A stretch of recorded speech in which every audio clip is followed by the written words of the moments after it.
Olá. Ó, tô ligado. Boa noite a todos. Vai fazer um tempinho já que eu não tinha um tempo aí com o pessoal da Aliança de Bento. Então é sempre um prazer estar aí, aproveitando o finalzinho desse verão aí. Daqui a pouco chega o inverno. Oh, mas não é tão ruim assim essa temperatura que está aí, né? Bom, o que eu quero falar hoje tem a ver um pouquinho sobre algumas coisas que eu tenho observado, principalmente na geração mais nova, mas o recado não é só para a geração mais nova, fique tranquilo. Mas eu acho legal alguns movimentos que acontecem a cada geração. E hoje em dia a gente tem esse movimento principalmente aceleradíssimo por essa questão da pandemia, que são dos influenciadores digital.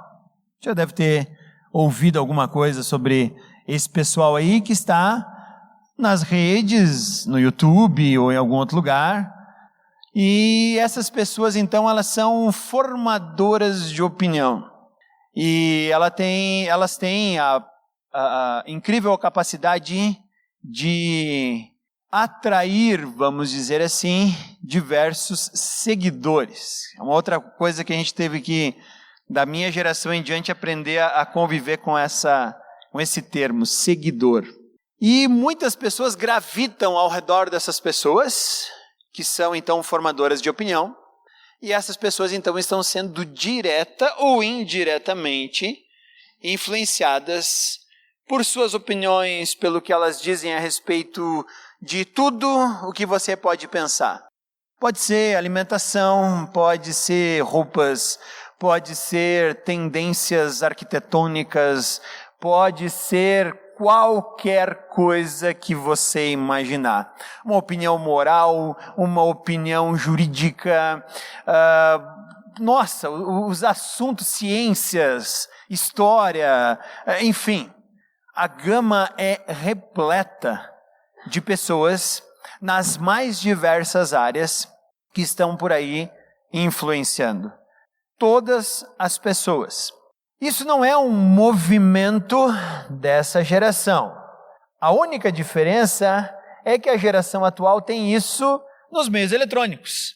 Consegue um acesso à internet, consegue observar uma opinião de forma muito mais rápida do que na época das pessoas mais velhas.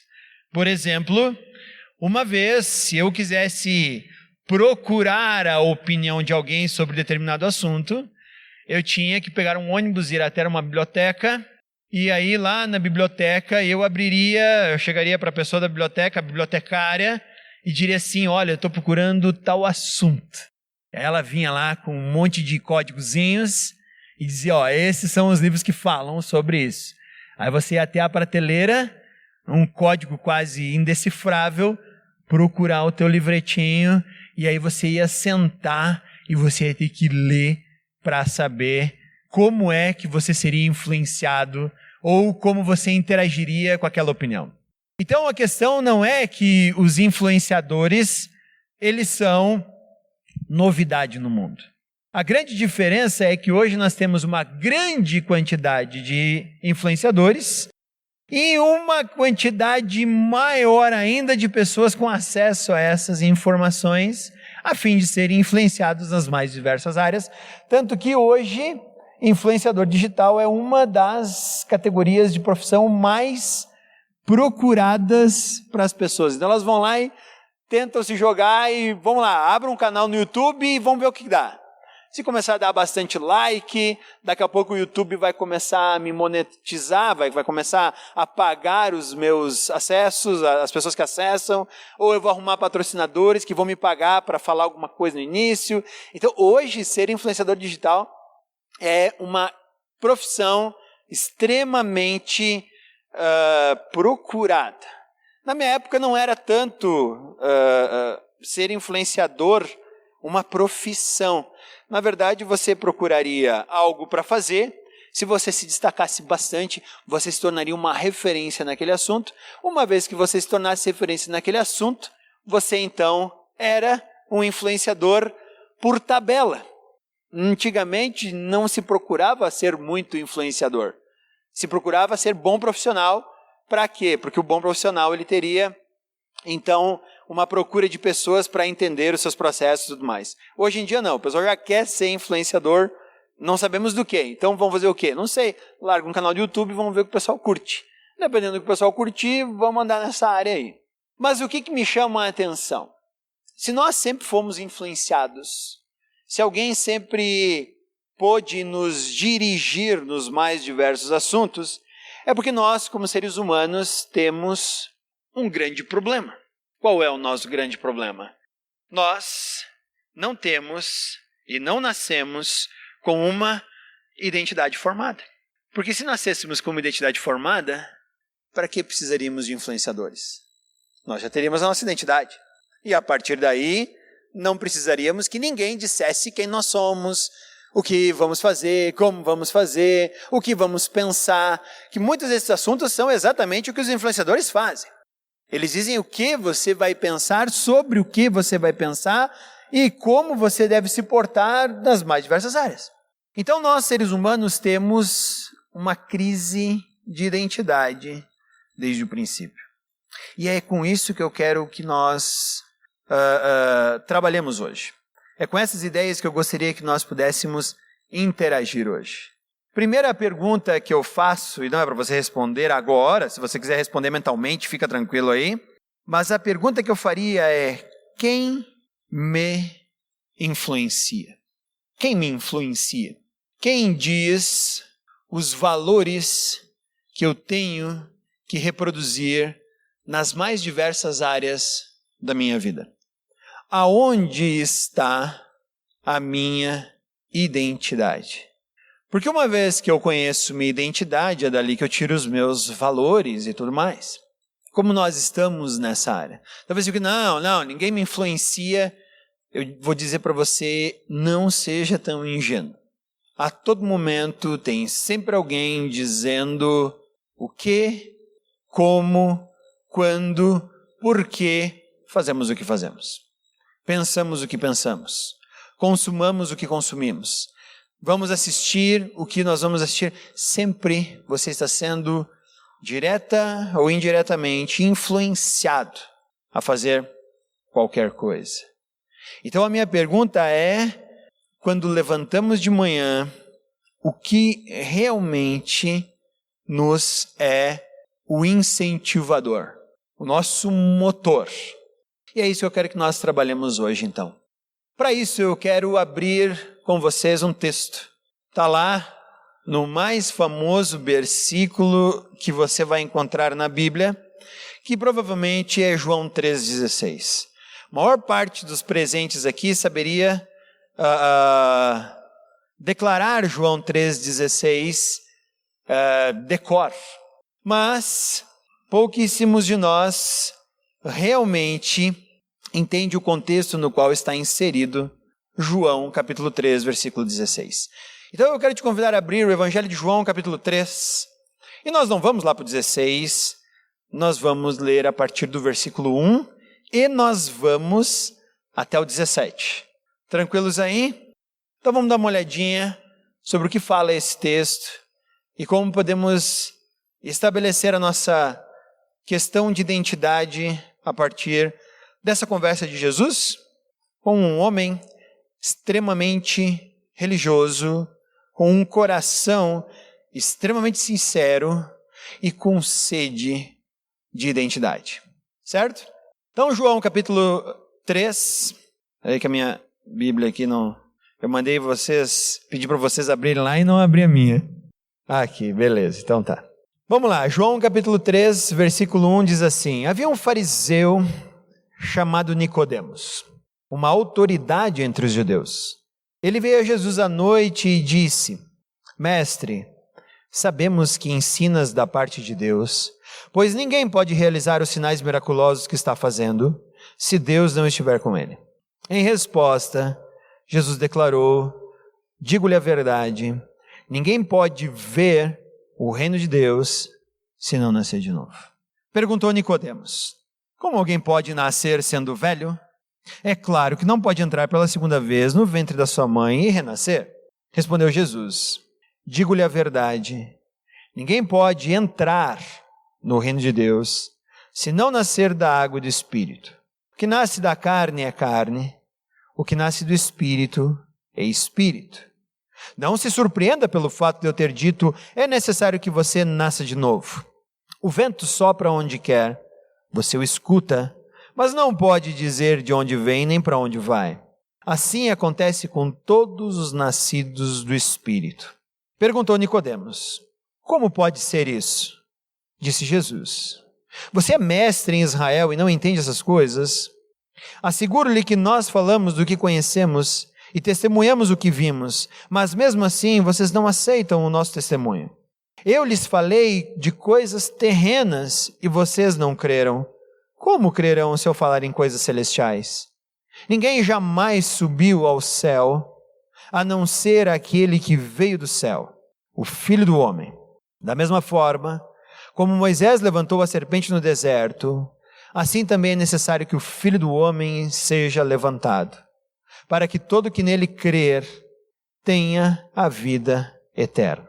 Porque Deus tanto amou o mundo, que deu o seu Filho unigênito, para que todo aquele que nele crer não pereça, mas tenha a vida eterna. Pois Deus enviou o seu Filho ao mundo, não para condenar o mundo, mas para que este fosse salvo por meio dele. Quem nele crê não é condenado, mas quem não crê já está condenado, por não crer no Filho unigênito de Deus. Vamos segurar aí, sei que eu fui um versículo a mais, aí eu falei que nós íamos até o 17, vamos até o 18, e vamos entender aqui o que Jesus está falando para esse homem chamado Nicodemos, um fariseu, autoridade entre os judeus, e o que esse assunto tem a ver com a minha e com a sua identidade. Vamos parar um pouquinho e vamos pensar. Nicodemos era um homem religioso, era um judeu. Ele, por ser judeu aqui, mostra que ele tinha uma vontade incrível de se identificar com Deus. O objetivo de Nicodemos é encontrar em Deus a sua identidade. Como um bom judeu, ele provavelmente, sendo autoridade entre os judeus, sabia todo o Antigo Testamento de cor, aqueles que os judeus chamavam de lei, os textos poéticos e também os textos proféticos. Esse homem saberia de cor todo o Antigo Testamento, daria provavelmente um banho de Antigo Testamento na maioria de nós que hoje está aqui nesse salão. Ele tinha uma sede de Deus incrível. Mas tem um problema aqui. Jesus propõe que para encontrar sua identidade em Deus, é necessário uma ação extremamente drástica e extremamente dramática. É o que Jesus fala sobre nascer de novo. Por quê? Porque nascer de novo não era um termo que Nicodemos nunca tinha ouvido falar. Todo judeu conhecia esse termo nascer de novo.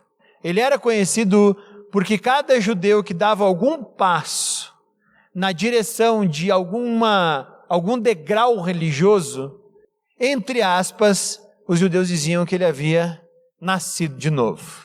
Então vamos lá, quando um judeu aos 13 anos assume o seu papel de levar a lei a sério, era feita uma comemoração chamada de Bar Mitzvah, que era quando então um menino se tornava homem.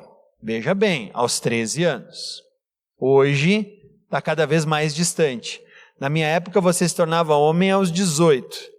Hoje não vamos nem comentar, porque tem gente aí com 30 e poucos anos lá em Caxias que a mãe não deixa pegar nenhum ônibus, tá?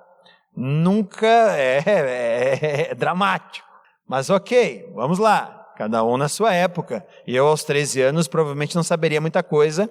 O judeu já tinha virado homem, isso significava que ele assumia sobre si a autoridade da lei, e a sociedade toda estava dizendo que ele era capacitado para casar e ser um pai de família, aos 13 anos. Então o casamento entre os judeus em geral acontecia para o menino dos 15 até os 20 anos. A partir dali ele estava casado já, era um homem, a partir dos 21 anos, então, já era quase um ancião. Complicado, né? Mas naquela época era mais fácil. Casa era só uma barraca, né? Uma barraca, um estrado para deitar e um banquinho de madeira para sentar, estava feito. Hoje em dia não, né? Hoje em dia tem muita coisa, tem que pagar o apartamento, tem água, luz, telefone, internet, tem mais isso, tem mais aquilo, tem que fazer tudo. Aí é bem difícil mesmo. Por isso que era mais fácil para o menino judeu. Mas vamos lá. Tem muito pai aí querendo já, hoje de noite eu vou emancipar a criatura. E tem muita gente dizendo, é hoje que eu vou ter que arrumar um lugar para me orientar. Vamos lá, segue aí. Outros momentos que o judeu tinha e podia nascer de novo, era quando, por exemplo, ele casava. Era considerado um novo nascimento, ele agora tinha um outro olhar, e a sociedade tinha um outro olhar sobre ele. Ou quando ele se tornava indicado para fazer parte do Sinédrio, também era uma forma dele nascer de novo. E Jesus aqui está falando com esse Nicodemos sobre nascer de novo. E Jesus é bem enfático no versículo 13 e no versículo 5, se você olhar ali, Jesus diz, ninguém pode ver o reino se não nascer. E no versículo 5, ninguém pode entrar no reino se não nascer. Então nós temos duas palavras ali que são extremamente duras. Porque Nicodemos achava que ele era uma autoridade entre os judeus, então ele podia ver o reino de Deus, e Jesus agora diz que ele não tem essa capacidade, a não ser que ele nasce de novo. Como é que nós vamos resolver essa questão? Nicodemos era uma autoridade entre os judeus e ele deveria lembrar de um texto bíblico que está lá no profeta Ezequiel, capítulo 36, onde o profeta vai usar as mesmas palavras que Jesus está usando, mas agora de uma forma um pouco diferente, mas não é muito diferente. Como eu falei para vocês, Nicodemos tinha que conhecer a Bíblia quase que de cor, porque nessa época a Bíblia era o Antigo Testamento. Ele deveria lembrar dessas palavras. Quando Jesus fala ao profeta Ezequiel 36, 24, dizendo assim, pois eu tirarei dentre as nações e os ajuntarei no meio de todas as terras e os trarei de volta para a sua própria terra. Olha, presta atenção agora, tinha que nascer da água do Espírito. Olha o versículo 25. Aspergirei água pura sobre vocês, Deus falando ao povo, e ficarão puros, e os purificarei de todas as impurezas e de todos os seus ídolos. Darei a vocês um coração novo. Olha só, tinha que nascer da água, a água é essa purificação, tinha que nascer do Espírito. Então ele fala, darei a vocês um coração novo e porei um espírito novo em vocês. Tirarei de vocês o coração de pedra e lhes darei um coração de carne. Porei meu espírito em vocês e os levarei a agirem segundo meus decretos e a obedecerem fielmente minhas leis. Aqui Deus está falando para o profeta uma mensagem ao povo, que eles deveriam também nascer da água e do Espírito, a água que Deus derramaria sobre seu povo, a fim de lavar-lhe seus pecados, e um espírito novo que seria posto dentro do seu povo, mas não qualquer espírito, mas o espírito do próprio Deus. Porém, o meu espírito em vocês. Segue a conversa, e Nicodemos, ele não conseguiu entender direito toda essa questão. Então, Jesus vai mais um pouquinho adiante e diz assim, puxa vida, eu falei para vocês de coisas terrenas, o que vai acontecer se eu falar de vocês de coisas espirituais? Nicodemos, você não está preparado para o que eu vim te dizer. Eu vou ser mais claro ainda. E Jesus vai usar uma situação que está lá no livro de Números, capítulo 21, versículo 9, que é só uma citação do que está no versículo 14 de João 3. Da mesma forma como Moisés levantou a serpente no deserto, também é necessário que o Filho do Homem seja levantado. Aqui Jesus está lembrando Nicodemos da história que os israelitas passaram no deserto, quando estavam saindo do Egito em direção a Canaã, em que serpentes surgiram picando o povo, e Deus disse para Moisés, levante uma serpente sobre um mastro, coloque ela num lugar muito alto, e sempre que alguém for picado, vai ter que olhar para aquela serpente, para que não morra. A famosa serpente de bronze. E aí talvez Nicodemos tenha entendido quando Jesus usou um termo um pouco mais claro. Não um profeta, mas o livro de Moisés. Jesus está dizendo que é necessário nascer de novo. Aí talvez fique a pergunta, ok, o que isso quer dizer? Agora eu pergunto para você. Todos nós aqui temos o RG, não é? O RG, a CNH, o CPF, tudo isso são documentos de identidade. Nesses documentos de identidade, principalmente o nosso primeiro documento de identidade, qual é? A certidão de nascimento. Aquela que o pai vai lá no cartório e independente do que ele combinou com a mãe, ele vai botar o nome da criança.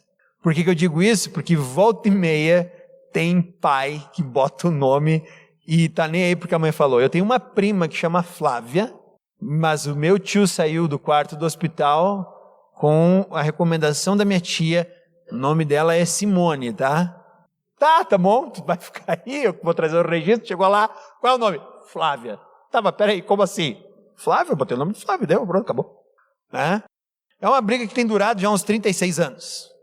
E a não ser que a minha tia sofra algum tipo de demência e esqueça o fato acontecido, toda vez que o meu tio teima, ela diz, como aquela vez que tu saiu dizendo que ia botar o nome e agora tá assim. Então, volta e meia minha tia dá uns toques lá do meu tio, mas é isso mesmo. Essa semana mesmo teve um pai que esse é o problema, né? Gente, marido já não consegue pôr nome em uma filha. Quanto é mais de uma, é mais perigoso ainda. O homem não foi lá e botou as duas filhas com o mesmo nome, exatamente o mesmo nome. Estavam falando esses dias numa notícia lá que eu vi. Tu imagina o cidadão, velho. Tem que botar dois nomes. Bom, eu lembro de um nome só. Vamos botar nas duas que aí não vai ter erro. Chega lá a mulher, botou o nome, botei, tá aqui ó, o mesmo nome nas duas para não ter erro. Assim é homem. Ou no mínimo ele já saiu, bota o nome, tá, sim, já sei, pá. Fechou a porta e saiu. E aí chega lá, tinha outro, né? Bom, bota o mesmo nas duas aí, minha mulher vai ficar faceira. Então imagina, tem duas meninas com o mesmo nome, com os mesmos pais, nascidas no mesmo hospital, no mesmo dia, mesma hora, com o mesmo nome. Se uma cometeu um crime, tem que prender as duas. Vai saber qual das duas foi. São gêmeas ainda, para piorar. Então não tem choro. Então, por favor, homens, tomem cuidado com isso. Mas o nosso primeiro documento de identidade é a nossa certidão de nascimento. O nosso RG vem depois, CPF e tudo mais. E todos esses documentos, até o teu título de eleitor vai ter que ter o nome da tua mãe. A tua identidade está diretamente ligada a filho de quem você é. Por isso, nós aqui na região italiana da Serra Gaúcha, quando vamos conhecer alguém, nos apresentamos pelo nosso primeiro nome e logo depois a pergunta é, mas de que família tu é? Não é assim? Não é assim? Eu já ia preparado. Quando eu morava em São Paulo, eu conhecia alguém e eu já sabia as duas perguntas. Qual é o teu nome, de que família você é? Mas daí o paulistano não estava nem aí. Porque para eles é uma coisa que não identifica, não tem problema. E eu ficava dizendo, tá, mas não vai perguntar de que família eu sou? Até que você, faz o processo correto e diz a verdade. Gente normal não pergunta de que família tu é. Até porque lá isso vai ser uma miscelânea maior. Porque aqui ainda tinha o objetivo de você saber, tá, o fulano que mora lá, as famílias do... tá. Então você fala da Alegrave, os da Alegrave lá de Loreto? Aí diz, olha, não os de Loreto, ali embaixo de Nova Palmira. Tá, é verdade, tem os da Alegrave lá de Nova Palmira também, né? E aí o papo começa. Porque a minha tia também era da Alegrave. O que para mim é um problema, porque da Alegrave tem assim 1/3 que é gente boa. Os outros 2/3, você não quer nem ouvir as histórias deles. Então é amedrontador quando fala assim, olha, eu sou o Edgar da Alegrave. Da Alegrave? Tu já tá. E aí? O pior é que eu não me encaixo nem num 1/3 bom, tá? Eu sou a parte bem complicada mesmo da família. Eu sou dos 2/3 ruins. Mas fazer o quê? Jesus veio para os pecadores, né? Então, estamos aí. Então esse é a nossa identidade. E nós estamos constantemente acostumados a isso. Quem é você? E aí você fala o teu nome, teu sobrenome, e logo já estão traçando a tua árvore genealógica para descobrir se tem alguma conexão, alguma coisa assim. Esses dias eu estava lá em Farroupilha, no interior de Farroupilha, a semana até briga comigo, porque aí o cara disse assim, pá, mas a minha mãe que está aqui é da Alegrave também. E é um cara que a gente foi comprar vinho lá. Então tinha lá um parreiral bonito, um lugar legal, 2 casas e tal. Eu disse, mas então tá, se tua mãe é da Alegrave, vamos dividir essa herança. Né? Eu vou vir aqui buscar a minha parte logo. E a Simone, olha que isso não... Eu disse, não, calma, tudo bem, tranquilo. Era só brincadeira. Nossa filiação está diretamente envolvida, obrigado Ayrton, na nossa identidade. É por isso que o convite que Jesus faz a este homem, não importando se ele é religioso, não importando se ele sabe a Bíblia de cor, é um convite para nascer de novo. E é isso que Jesus está convidando Nicodemos a fazer. Se você olhar, versículo 3 em diante, vamos ler ali. Digo a verdade, ninguém pode ver o reino de Deus se não nascer de novo. Versículo 5, digo-lhe a verdade, ninguém pode entrar no reino de Deus se não nascer de novo. E olha o que Jesus fala ali. O que nasce da carne é carne, mas o que nasce do Espírito é Espírito. Eu um dia nasci na carne. Lá no dia 2 de abril de 1900 em Guaraná com rolha, eu nasci da carne. E teve um dia que eu nasci do Espírito. E é isso que Jesus agora está convidando Nicodemos a dizer, a fazer. E Jesus está dizendo para Nicodemos, Nicodemos, você é só uma pessoa religiosa. Você é só alguém que conhece bastante da Bíblia. Isso não é ruim, mas para você ver e você participar do reino de Deus, você tem que nascer de novo. E o que será que é esse convite que Jesus nos convida então a nascermos de novo? O apóstolo Paulo, este sim, compreendeu o que é nascer de novo. Se nós tivéssemos tempo aqui, hoje nós leríamos a carta de Efésios, a carta de Colossenses e a carta de Filipenses, e nós compreenderíamos plenamente o que Paulo quis dizer. Quando ele então chegou até Cristo, entendeu quem é Cristo e passou a considerar tudo o que era antes como algo a ser abandonado para ser encontrado. Qual é o termo que Paulo usa? Para ser encontrado em Cristo. Em Cristo. Não há nada mais próximo do que estar em alguém. Paulo entendeu que não bastava estar próximo de Cristo. Não bastava estar perto de Cristo.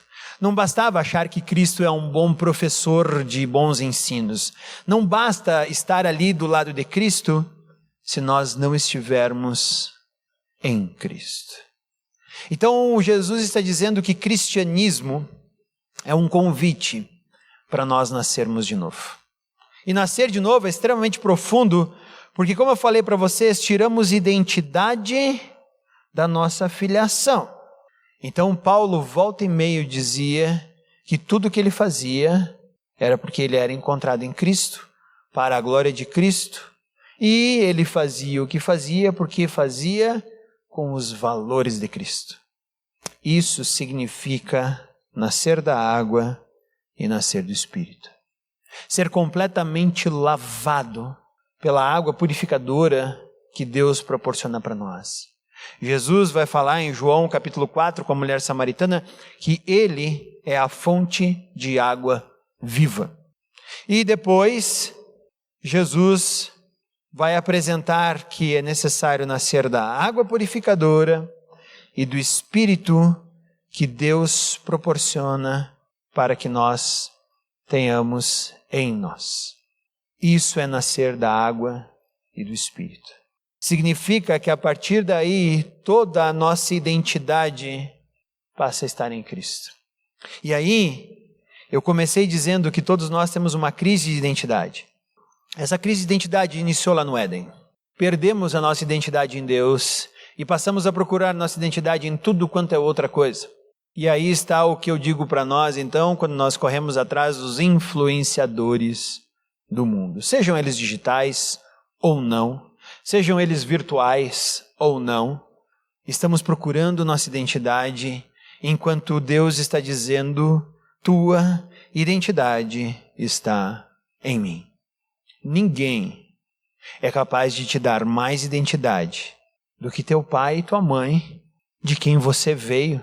Nós herdamos características físicas diretamente deles. Nosso DNA é meio de pai, meio de mãe, e esse DNA vai sendo transmitido cada vez mais diluído a netos, bisnetos e tudo mais. Então é uma forma de nos perpetuarmos. Nossa identidade genética está intimamente ligada a quem nossos pais são geneticamente. Da mesma forma, a nossa identidade espiritual está naquele que é o nosso pai espiritual. Então nós temos que nascer de novo. Nós temos que tirar todos os valores de Cristo. E nós, como falamos aqui, cantamos, melhor dizendo, quero ser igual a ti. Na verdade é isso. Nós precisamos ser um reflexo de nosso pai espiritual. Jesus vai ter alguns debates com os judeus toda hora dizendo, olha, vocês não são filhos de Deus. Porque se vocês fossem filhos de Deus, vocês fariam o que eu estou falando para vocês. Na verdade, vocês são filhos do pai de vocês, que é o diabo. E aí os judeus entravam em cada intriga complicada. Mas é isso. Nós expressamos diretamente os nossos valores daquilo ou da onde tiramos identidade. Isso não quer dizer que nós não vamos gostar das coisas aqui no mundo. Nós vamos ter o nosso time favorito, nós vamos ter os nossos gostos alimentares favoritos, nós vamos ter os nossos hobbies, nós podemos gostar de carros antigos, ou de andar de bicicleta, ou de jogar futebol, ou de jogar bocha, ou de correr, não sei. Nós vamos ter nossos gostos, e nós vamos gostar de fazer isso. Mas nossa identidade não está em nenhuma dessas coisas. Se eu sou um ciclista e porventura venho a perder as minhas pernas, eu não perdi minha identidade.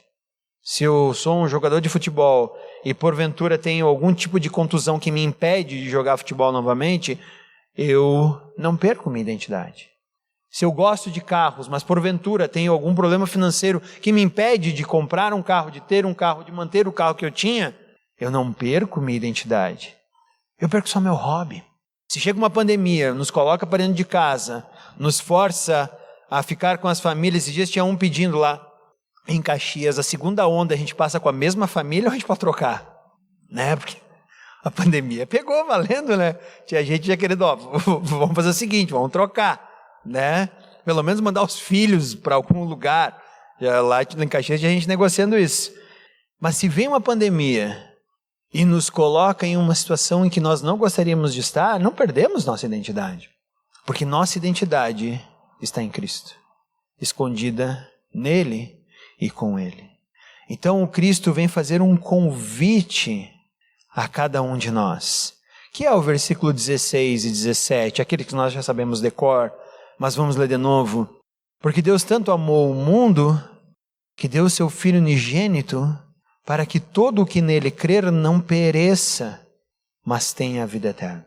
Porque às vezes nós temos a ideia que Jesus veio como uma espécie de juiz para julgar o mundo. Jesus veio como um juiz para ver se eu estou fazendo certo ou se eu estou fazendo errado. Jesus é aquele cara que quando eu morrer, eu vou chegar lá no céu e ele vai, baseado naquilo que eu fiz ou no que eu deixei de fazer, dizer qual é o meu destino. Mais ou menos como o Alto da Compadecida. Mas Jesus não é isso. Olha o 17. Pois Deus enviou seu Filho ao mundo, não para condenar, mas para que este fosse salvo por meio dele. Nós não compreendemos que o fato de não estarmos em Cristo e não termos nossa filiação a Deus por meio de Cristo, já é estar condenado. Às vezes parece que nós pensamos assim, bom, eu nasci com um placar 0-0. Dependendo do que eu vou fazendo na minha vida, eu vou fazendo gol para o lado bom, para o lado ruim. Quando eu chegar lá no fim da vida, se o lado bom estiver ganhando, eu vou para o céu. Se o lado ruim estiver pesando, eu não vou para o céu. E Jesus é só o juiz que vai contar o placar. De vez em quando ele vai chamar o VAR lá e vai dizer, ó, tá vendo aqui? Ó, isso aqui não foi certo não. Gol para lá. E na verdade Jesus não tem nada disso. Jesus está dizendo o seguinte, todo mundo que nasce tem uma crise de identidade, que se não vier a nascer de novo, não importa quantos gols fez pro lado bom, não vai adiantar nada, porque sempre jogou em um único time. A grande diferença está quando eu convido vocês para serem filhos de Deus, a nascerem de novo. Aí sim, nós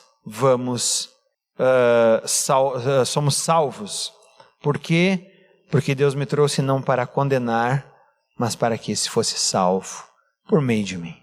Então Jesus está nos fazendo um convite para sermos filhos de Deus por meio dele e por meio do seu sacrifício.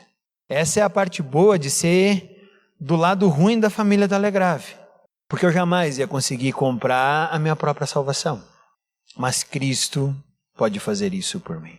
Eu jamais seria bom o suficiente para chegar ao céu tentando fazer coisas boas, porque eu sei quanto enfiado no buraco eu estou. Mas Cristo me convida a nascer de novo, apenas crendo no seu sacrifício.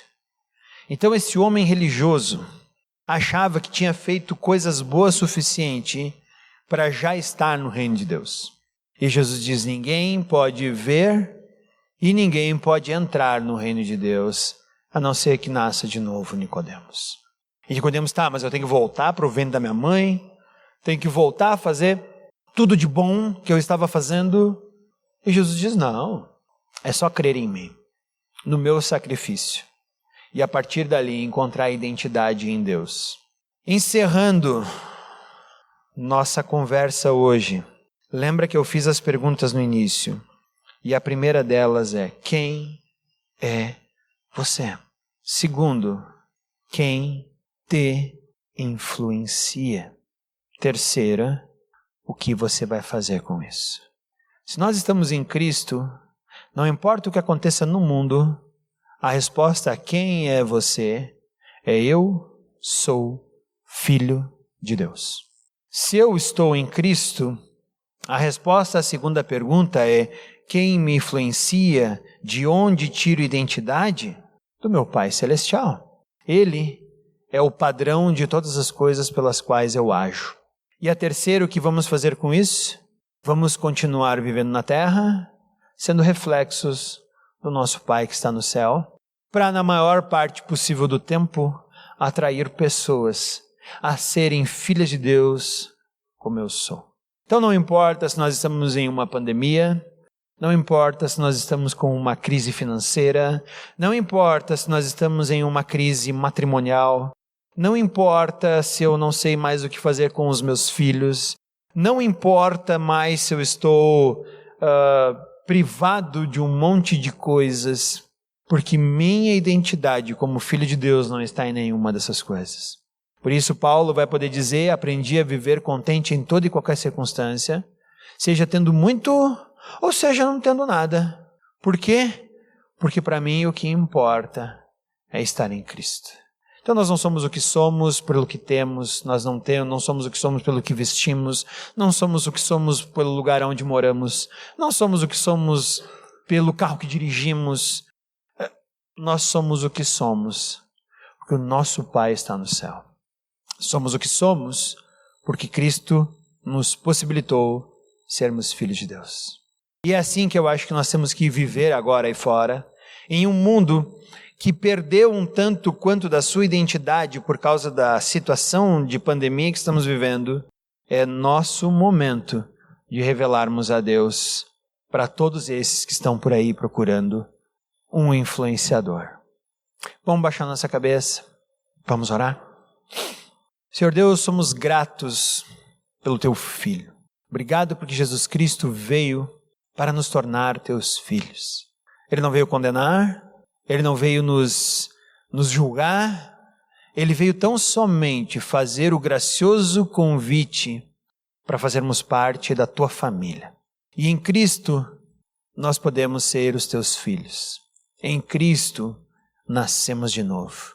Em Cristo temos uma nova perspectiva de vida, porque nascemos da água purificadora e do Teu Espírito Santo em nós.